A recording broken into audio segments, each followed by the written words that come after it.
Hi, this is Chris from Total Parts Plus, and today we have a 2012 Ford Territoy TS, stock reference number 5513.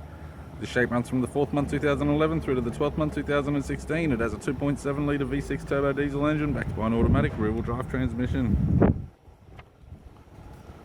2.7 litre V6 turbo diesel engine. We have the right hand headlight, right hand fog light,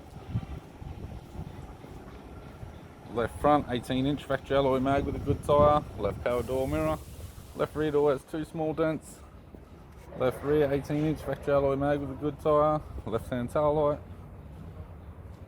tidy rear bumper cover, factory fitted tow bar supplied with all bolts, brackets and loom, tailgate appears to have no damage, right hand tail light, right rear 18-inch factory alloy mag with a good tyre, right rear door has 2 small dents, right front door has 7 small dents, right guard has no damage, right power door mirror, and a right front 18-inch factory alloy mag with a good tyre. We have the driver's side door trim, power window master switch. This vehicle is fitted with black cloth interior, automatic type console, automatic gear shifter, courtesy lamp, sunglass holder type, left hand sun visor, right hand sun visor, and the instrument cluster.